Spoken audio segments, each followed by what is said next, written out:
എല്ലാവർക്കും നമസ്കാരം. എപ്പോഴെങ്കിലും ചിന്തിച്ചിട്ടുണ്ടോ മനുഷ്യർക്ക് ഭൂമിയല്ലാതെ വേറൊരു വീടുണ്ടാക്കാൻ പറ്റുമോ എന്ന്? ശാസ്ത്രജ്ഞർ ഏറ്റവും കൂടുതൽ സാധ്യത കാണുന്നത് ചുവന്ന ഗ്രഹമായ ചൊവ്വയിലാണ്. അപ്പോ ഈ ചൊവ്വയെ നമുക്ക് ജീവിക്കാൻ പറ്റുന്നൊരിടമാക്കി മാറ്റാൻ സാധിക്കുമോ? ആ ഒരു ഭയങ്കര വലിയ സ്വപ്നത്തെക്കുറിച്ചാണ് നമ്മളിന്ന് സംസാരിക്കാൻ പോകുന്നത്. അപ്പോ ഇതിൻ്റെയൊക്കെ ആവശ്യമെന്താ? ഇലോൺ മസ്കിനെ പോലുള്ളവരുടെ വാദം ഇതാണ്: നമ്മുടെ ഭൂമിയിൽ എപ്പോ വേണമെങ്കിലും ഒരു വലിയ ദുരന്തം സംഭവിക്കാം, അല്ലേ? ഒരു ഭീമൻ ഉൽക്ക വന്നിടിക്കാം, അല്ലെങ്കിൽ മറ്റെന്തെങ്കിലും. അങ്ങനെ ഒന്ന് വന്നാൽ മനുഷ്യവംശം തന്നെ ഭൂമിയിൽ നിന്നില്ലാതായി പോകരുത്. അതിന് നമുക്കൊരു ബാക്കപ്പ് പ്ലാൻ വേണം. അതാണ് ഈ രണ്ടാമത്തെ വീട് എന്ന ആശയം. ശരി, അപ്പോൾ എന്തുകൊണ്ടാണ് ചൊവ്വ തന്നെ നമ്മുടെ രണ്ടാമത്തെ വീടാകാൻ ഏറ്റവും നല്ല ഓപ്ഷനായി കണക്കാക്കുന്നത്? ശരിയാണ്, അവിടെ ഒരുപാട് അപകടങ്ങളുണ്ട്. എന്നാലും എന്തുകൊണ്ടാണ് ശാസ്ത്രലോകം ചൊവ്വയെ തന്നെ നോക്കുന്നത്? നമുക്ക് നോക്കാം. കേൾക്കുമ്പോൾ ചിലപ്പോൾ അതിശയം തോന്നും. പക്ഷേ ചൊവ്വയ്ക്ക് ഭൂമിയുമായിട്ട് ചില കാര്യങ്ങളിൽ നല്ല സാമ്യമുണ്ട്. ഒന്നാമത്തെ കാര്യം, അവിടുത്തെ ഒരു ദിവസത്തിന്റെ നീളം. ഒരു സോൾ എന്നാണ് ചൊവ്വയിലെ ഒരു ദിവസത്തിന് പറയുക. അതിന്റെ നീളം ഏതാണ്ട് 24.5 മണിക്കൂറാണ്.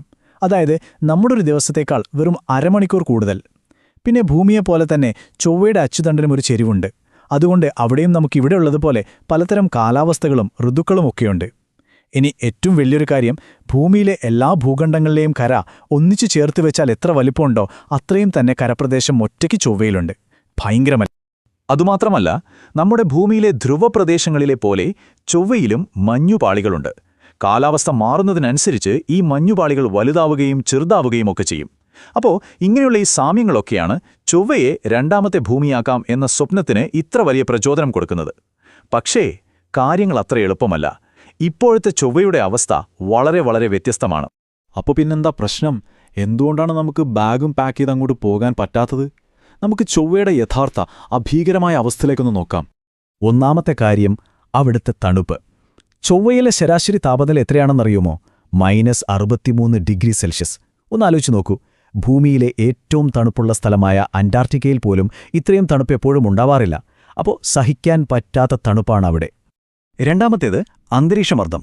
ഭൂമിയിലെ അന്തരീക്ഷമർദ്ദത്തിന്റെ 1% താഴെ മാത്രമാണ് ചൊവ്വയിലുള്ളത്. അതായത് അവിടുത്തെ അന്തരീക്ഷം വളരെ നേർത്തതാണ്. ഇതിന്റെ ഭവിഷ്യത്ത് എന്താണെന്ന് വെച്ചാൽ, നമ്മളൊരു സ്പേസ് സ്യൂട്ടുമില്ലാതെ അവിടെ പോയി നിന്നാൽ നമ്മുടെ ശരീരത്തിനുള്ളിലെ മർദ്ദം കാരണം നമ്മുടെ രക്തം തിളച്ചുപോകും. അതെ, അക്ഷരാർത്ഥത്തിൽ തിളയ്ക്കും.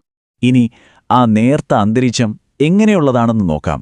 അതിന്റെ 96% കാർബൺ ഡൈ ഓക്സൈഡാണ്. നമുക്ക് ശ്വാസമെടുക്കാൻ വേണ്ട ഓക്സിജൻ അവിടെയില്ല. ചുരുക്കി പറഞ്ഞാൽ ആ വായു നമുക്ക് വിഷമാണ്. അപ്പോൾ മൊത്തത്തിൽ പറഞ്ഞാൽ എന്താണവസ്ഥ? സ്യൂട്ടില്ലാതെ നിന്നാൽ രക്തം തിളയ്ക്കും, ശ്വാസമെടുക്കാൻ ഓക്സിജനില്ല. അതുപോലെ സൂര്യനിൽ നിന്ന് വരുന്ന മാരകമായ റേഡിയേഷനുകളെ തടഞ്ഞു നിർത്താൻ ഭൂമിക്കുള്ളതുപോലെ ഒരു കാന്തിക മണ്ഡലം ചൊവ്വയ്ക്കില്ല. അൾട്രാവയലറ്റ് രശ്മികളെ തടയാൻ ഒരു ഓസോൺ പാളി പോലുമില്ല. ചുരുക്കത്തിൽ ചൊവ്വയുടെ ഉപരിതലം ഇന്ന് മനുഷ്യന് ഒരു നിമിഷം പോലും ജീവിക്കാൻ പറ്റാത്തത്ര അപകടം പിടിച്ചൊരിടമാണ്. ഇത്രയൊക്കെ പ്രശ്നങ്ങളുണ്ടായിട്ടും ഒരു ഗ്രഹത്തെ മുഴുവനായി മാറ്റിമറിക്കാൻ നമുക്ക് ശരിക്കും സാധിക്കുമോ? എങ്ങനെയാണ് നമ്മളത് ചെയ്യുക? അതാണ് അടുത്ത ചോദ്യം.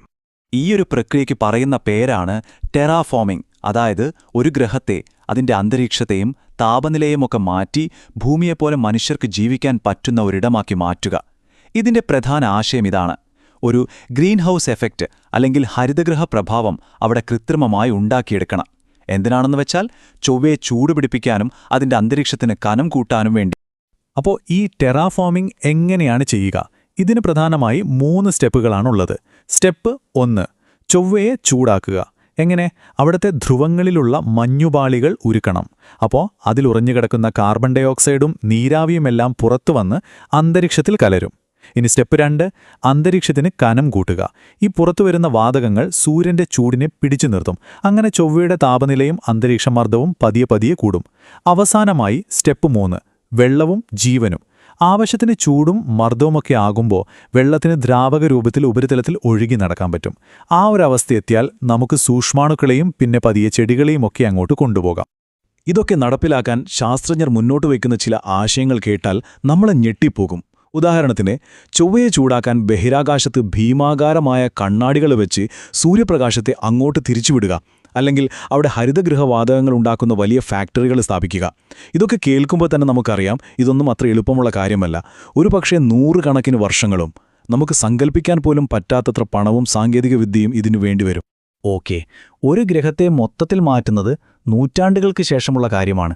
അപ്പോൾ അതിനു മുൻപ് കുറച്ചുകൂടി പ്രായോഗികമായി ചിന്തിച്ചാൽ ചൊവ്വയിൽ മനുഷ്യവാസം തുടങ്ങാനുള്ള ആദ്യത്തെ പടി എന്തായിരിക്കും?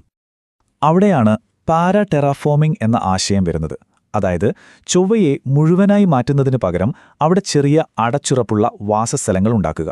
വലിയ ഡോമുകൾക്കുള്ളിലോ അല്ലെങ്കിൽ ചൊവ്വയുടെ മണ്ണിനടിയിലോ ഒക്കെ ഭൂമിയിലേതിന് സമാനമായ സാഹചര്യങ്ങൾ ഉണ്ടാക്കിയെടുക്കുക.